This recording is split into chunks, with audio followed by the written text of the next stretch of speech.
नमस्कार दोस्तों, कैसे हैं आप लोग। उम्मीद करता हूं कि सभी लोग स्वस्थ होंगे और मस्त होंगे। स्वागत करता हूं आपका गौतम सीटेट क्लासेस में। चलिए मित्रों, आज की बात करते हैं क्लास की। आज जो हमारी क्लास है गणित पढ़ाई क्लास है और ये क्लास नंबर 12 है। इससे पहले 11th क्लासेस हो चुकी हैं, 11 क्लासेस हो चुकी हैं। और देखिए दोस्तों, अगर आप मेरी ट्रिक को समझना चाहते हैं, मेरी ट्रिक है पॉजिटिव एंड नेगेटिव। ये एक ऐसी ट्रिक है जिससे अगर आप CDP को सॉल्व करते हैं, अगर मैं फर्स्ट पेपर की बात करूं तो 90 मार्क्स की CDP आती है फर्स्ट पेपर में सीटेट के। तो आप इस 90 में से आराम से 85 मार्क्स तो ला ही सकते हैं अगर आप पॉजिटिव और नेगेटिव से सॉल्व करते हैं। तो आप इस ट्रिक को समझें। इस ट्रिक को समझने का बहुत आसान तरीका है कि आप जिस सब्जेक्ट की भी क्लास देख रहे हैं, चाहे वो CD है, हिंदी है, मैथ्स है, किसी की भी देख रहे हो, उसको आप सीरियल वाइज देखें। सीरियल वाइज मतलब क्लास 1 से स्टार्ट देखना शुरू करें। क्लास 1 से आप स्टार्ट देखना शुरू करेंगे तो जो पॉजिटिव नेगेटिव जो मेरी ट्रिक है वो आपको 100% समझ में आएगी। और एक बार पॉजिटिव नेगेटिव समझ में आ गया तो आपका सीटेट क्रैक ना हो ऐसा पॉसिबल ही नहीं है। तो दोस्तों, जो भी क्लास आती है, अगर आप चाहते हैं कि आपको हर क्लास का नोटिफिकेशन मिले तो CTET Gautam CTET classes channel को सब्सक्राइब करें और जो नोटिफिकेशन की बेल है इसके आगे उसको आप पुश कर दें, दबा दें, जिससे कि आपको हर क्लास का नोटिफिकेशन मिले। क्योंकि अगर नोटिफिकेशन नहीं मिलेगा तो क्लास छूट जाएगी, और जब क्लास छूटती है तो फिर बहुत कुछ छूटता है। मैं बार बार इस बात को कहता हूँ। तो चलिए स्टार्ट करते हैं आज की क्लास को। कक्षा 4 की पाठ्यपुस्तक से दी गई निम्नलिखित समस्याओं में से कौन सी बहु अनुशासनात्मक समस्या की ओर संकेत करता है। अब देखिए, बहु अनुशासनात्मक का मतलब होता है कि ऐसा अनुशासन जिस पे हम अपनी तरफ से कुछ ऐड नहीं कर सकते हैं, ना कुछ घटा सकते हैं। मतलब जो चीज़ फिक्स्ड है वो फिक्स है। ये फिक्स चीज़ की बात कर रहा है यहाँ पे कि ऐसी कौन सी चीज़ है जो फिक्स है। इन चारों ऑप्शंस में ढूंढते हैं। भारत के झंडे का आरेख बनाइए और झंडे में सममितीय रेखाओं की संख्या की पहचान कीजिए। दी गई आकृति की दर्पण छवि का आरेख बनाइए। दी गई आकृति में कितनी सममितीय रेखाएं हैं। किसी भी दी गई ज्यामितीय आकृति में एक सममितीय रेखा खींचना। अब देखो, वो ये क्या कर रहा है कि बहु अनुशासनात्मक समस्या बतानी है, यानी कि जहाँ पे अनुशासन को आप हटा नहीं सकते। तो देखो, पहला है भारत के झंडे का आरेख कैसे बनेगा। 3:2 का रेशो होता है, यानी कि जो उसकी लंबाई होगी 3:2 होगी और ये 3:2 ही रहेगी।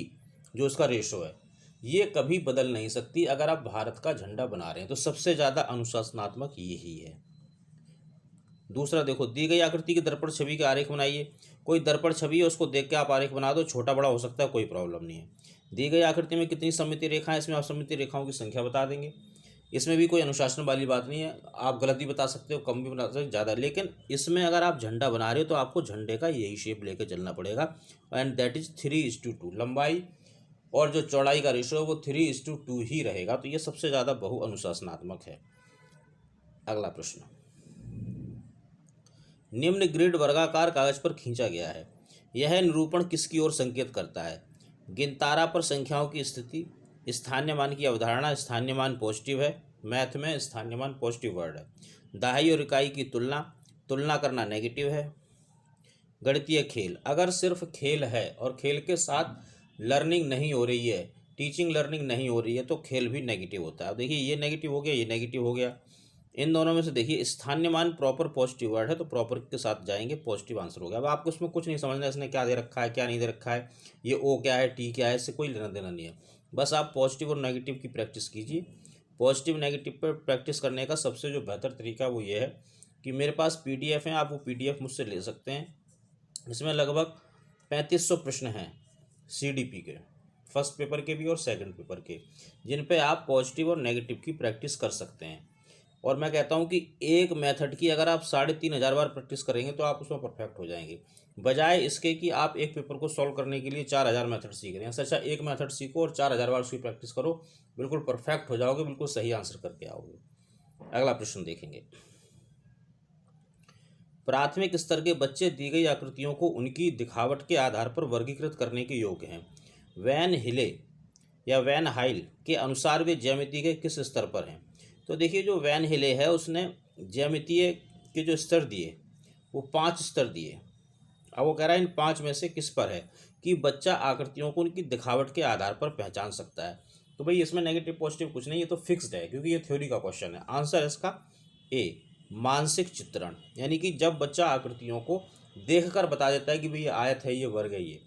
लेकिन अगर आपको इसमें कन्फ्यूजन होती है, देखो एक क्वेश्चन तो इसका 101% आना, 101%, ये तो चूक ही नहीं सकता। तो एक ट्रिक है वेफर। वेफर एक ट्रिक है। इस ट्रिक को अगर आप एक बार सीख लेंगे ना, तो आप इस क्वेश्चन को ज़िंदगी में कभी गलत नहीं कर सकते। अब ये ट्रिक आपको मिलेगी कहाँ? आप मेरे चैनल पे जाना, उसमें है एक गौतम्स ट्रिक। गौतम्स ट्रिक करके एक प्लेलिस्ट है, उसको आप टच करेंगे, उसमें कई सारी ट्रिक पड़ी हुई हैं। अगर आप सारी ट्रिक देख लेते हैं तो मैं कहता हूँ कि सीटेट का 90% तो कोर्स आपका ख़त्म हो गया थ्योरी का। तो वेफर का मतलब होता है विजुलाइजेशन, एनालिसिस, इनफॉर्मल, फॉर्मल और रिगर। ये 4 स्टेजेस हैं। इनको बहुत अच्छी तरह से मैंने वैन हिले वाले चैप्टर में समझाया, और वो आपको जो चैप्टर मिलेगा वो गौतम स्ट्रिक में मिलेगा। आप उस पर जाके इसको देख सकते हैं। इसका जो लिंक है वो भी आपको डिस्क्रिप्शन में मिल जाएगा, आप उसको वहाँ से देख लें, या डायरेक्ट आप प्ले लिस्ट में जाके देख सकते हैं। आंसर होगा ए। अगला प्रश्न देखेंगे। हस्तपरक प्रतिमान, स्थिर चित्र, लिखित प्रतीक, मौखिक और लिखित भाषा, वास्तविक संसार की स्थितियां अथवा संदर्भ डैश को दर्शाने के 5 तरीके हैं। तो भाई पॉजिटिव चीज़ को दर्शाएंगे। जब इतनी सारी चीज़ें हैं तो इसका मतलब ये सारी की सारी पॉजिटिव हो जाती हैं, जब बहुत सारी चीज़ें एक साथ मिल जाती हैं। तो पॉजिटिव चीज़ पॉजिटिव को ही दिखाएगी, यानी कि पॉजिटिव हमें वर्ड ढूंढना है। अदरवाइज आप इस क्वेश्चन को पढ़ते रहो, आपको कुछ समझ में ना आने वाला। लेकिन आप अगर क्वेश्चन को इस तरह से पढ़ेंगे कि वो पॉजिटिव पूछ रहा है या नेगेटिव, तो कम से कम इतना तो पता कर लोगे कि पॉजिटिव पूछा जा रहा है या नेगेटिव। अब इसको पढ़ के हमें लगा कि पॉजिटिव पूछ रहा है, तो पॉजिटिव वर्ड्स ढूंढेंगे। गणितीय चिंतन एवं विचार, चिंतन पॉजिटिव शब्द है। ज्यामितीय प्रमाण, इसमें ना कुछ नेगेटिव ना कुछ पॉजिटिव, होल्ड करेंगे। गणित की पाठ्यचर्या, गणित का शब्द भंडार नेगेटिव, इसमें भी कोई नेगेटिव पॉजिटिव वर्ड नहीं, इसको भी होल्ड करेंगे। तो देखो ये और ये तो होल्ड का हो गया, और ये शब्द भंडार होता है ये नेगेटिव ही होता है। पूछ वो पॉजिटिव रहा है तो आंसर करेंगे चिंतन। सिर्फ एक शब्द ने, एक पॉजिटिव शब्द ने आपको आंसर बता दिया, और ये बिल्कुल करेक्ट आंसर होगा अगर आप पॉजिटिव और नेगेटिव से करते हैं, मतलब कोई डाउट ही नहीं है। एक्चुअली सीटेट में क्या है, चारों ही आंसर होते हैं। आपको बेस्ट ऑप्शन जो होगा ना उसको टिक करना होगा, और बेस्ट ऑप्शन कैसे मिलेगा? पॉजिटिव एंड नेगेटिव से। बच्चों को समय की अवधारणा को प्रस्तावित करने के लिए प्रारंभिक गतिविधि के रूप में निम्नलिखित में से कौन सी की जानी चाहिए? तो भाई जो पॉजिटिव गतिविधि है वो की जानी चाहिए। टीचर को क्लास के अंदर पॉजिटिव वर्क ही करना है, नेगेटिव नहीं करना है। नेगेटिव करेगा तो नंबर कट जाएगा अभी सीटेट में। बच्चों को पढ़ाना की घड़ी में समय को कैसे पढ़ा जाए? ठीक है, इसमें कुछ नेगेटिव पॉजिटिव वर्ड्स नहीं है। बच्चों को पढ़ाना कि बीते हुए समय की गणना कैसे करें, ये भी ठीक है, कर सकते हैं, लेकिन इसमें कोई पॉजिटिव या नेगेटिव वर्ड नहीं है। विभिन्न इकाइयों के समय का रूपांतरण करना, इसमें भी पॉजिटिव और नेगेटिव वर्ड्स नहीं है। आप सोचोगे सर ये पॉजिटिव और नेगेटिव वर्ड्स होते क्या हैं? ये सारे वर्ड्स आपको कहाँ मिलेंगे? पीडीएफ जो है, नोट्स जो है, उसमें आपको ये सारे वर्ड्स मिल जाएंगे। और क्लासेस देखते रहिए। क्लासेस, हर क्लास में मैं पॉजिटिव और नेगेटिव वर्ड्स बताता हूँ।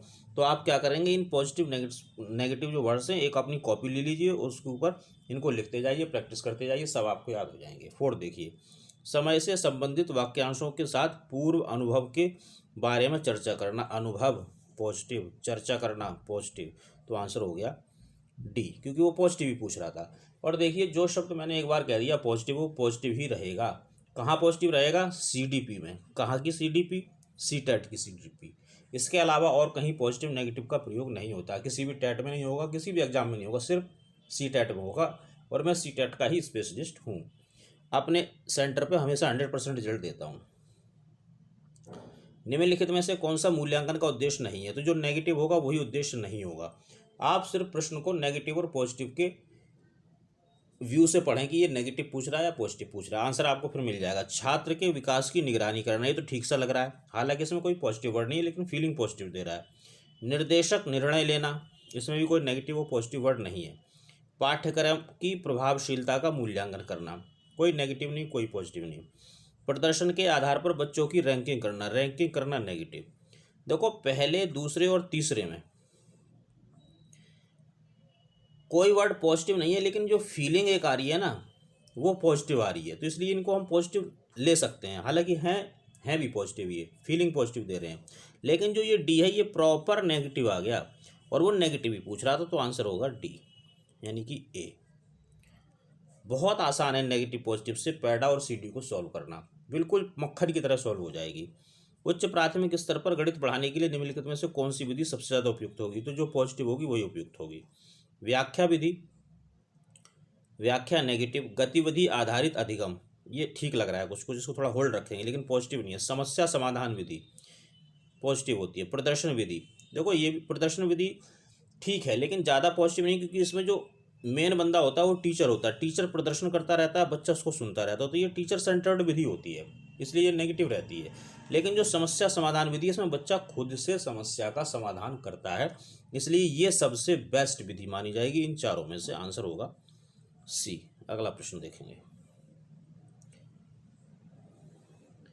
उच्च प्राथमिक स्तर पर गणित अधिगम के लिए निम्नलिखित में से कौन सा अधिक आवश्यक है? तो अधिक आवश्यक वो होगा जो पॉजिटिव होगा, तो पॉजिटिव वर्ड्स ढूंढेंगे और कुछ नहीं, पॉजिटिव वर्ड्स। किसी समस्या को हल करने के लिए विभिन्न तरीकों की खोज करना, विभिन्न तरीके पॉजिटिव, खोज पॉजिटिव, सभी सूत्रों को याद करना, सूत्र याद करना नेगेटिव, शिक्षक बोर्ड पर जो लिखता है उसका सही ढंग से नकल करना, बोर्ड नकल करना नेगेटिव, एक समस्या को कई बार हल करना। देखो एक ही समस्या को कई बार हल करने से अच्छा है कि एक समस्या को अलग अलग तरीकों से हल करो, तो ये नेगेटिव पॉजिटिव कुछ नहीं, इसको होल्ड कर देंगे।